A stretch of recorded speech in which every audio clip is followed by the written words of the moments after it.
رسول الله حبيب الله رسول الله حبيب الله رسول الله طويل الشوق يبقى في اغترابي ثقير في الحياة من الصحاب ومن يأمنك يا دنيا الدواهي تدوسين المصاحب بالتراب وأعجب من مريدك وهو Kalojmë në pyetja vijuese që thot: Më falni, më kanë thënë që familja më ka shkel në një vend të keq. Çka duhem të bëjmë në këtë rast? Pra siç është njohur të ne se fëmia ka shkel në vende të këqija dhe për shkak kësaj ka pasoja, dini Allahu Azza wa Jall para kësaj na ka mësuar disa rregulla. Siç ka ardhur në hadithet e pejgamberit sallallahu alaihi wasallam, që thot pejgamberi sallallahu alaihi wasallam, në mbrëmje mbyllni fëmijët në shtëpi. Pra edukoni fëmijët që të kthehen herët në shtëpi, nga se në mbrëmje shpërndan shejtanët, gjinët, dhe ka mundësi t'i damtojnë fëmijët të cilët gjenden në rrugë. Pra nëse ne kena braktis këtë sunet të pejgamberit sallallahu alaihi wasallam, dhe nuk jemi kujdes që fëmijët të kthehen sa më shpejt, sa më herët në shtëpi, atëherë nuk kena të drejta ta fajsojmë askënd përpos veten tonë. Mirë, po nëse në rast të tillë, nëse ka ndodhur një send të tillë që fëmin ndihet keq, apo siç thuhet ka shkel me një vend të keq, kjo është për qëllim, domethënë që një gjin e ka sulmu apo e ka dëmtu. Në këtë rast, këtë fëmijë duhet që të bëhet rukje, të lexohet diç nga Kurani i Kerimi.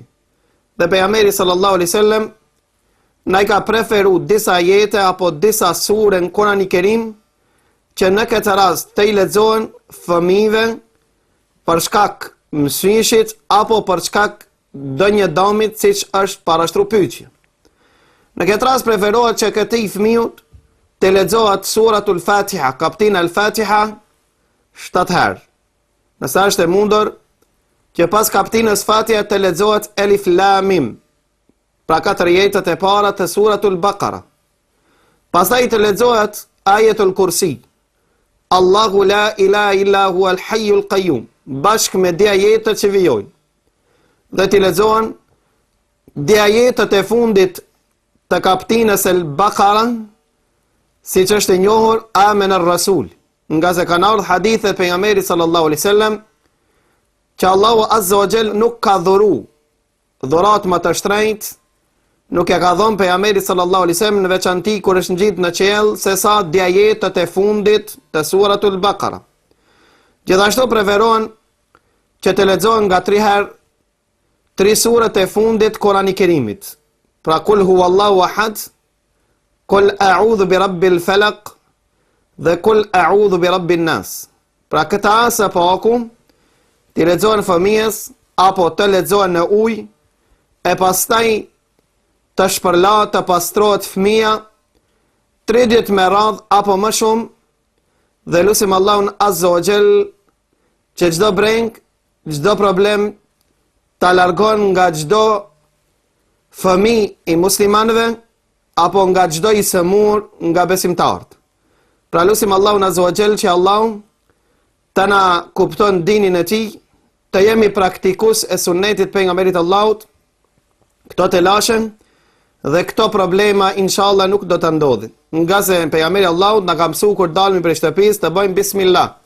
Kur him në shtëpi gjithashtu të bëjmë bismillah, të japim selam. Kur të dalmi dhe kur të him. Dhe me emrin Allahut Azza wa Jall, nëse dhikri i mëngjesit dhe mbrëmjes dhe dhikrët e daljes dhe hyrjes bëhen, atëherë nuk do të na dëmtojnë gjinët apo shejtanët. Pra lutim Allahun Azza wa Jall që Allahu të na mëson këta rregulla, siç na dhuroi pejgamberi sallallahu alaihi wasallam si fortifikata dhe mburoje për ne. Në veçanti duhemi të kujdesmi për dhikrin më të madh, e dhikri më i madh, përmendja më e madhe Allahut është falja e namazit, dhe thot pejgamberi Allahut, mos i bëni shtëpitë tuaja varreza, nga se në atë shtëpi ku përmendet Allahu, apo ku lexohet kaptina al-Baqara, largohen shejtanët. Pra lutim Allahun azza wa jall që për fëmijën tanë Allahu ta shëron, dhe lutim Allahun azza wa jall që i të gjithë fëmijët musliman Allahu t'i mburon.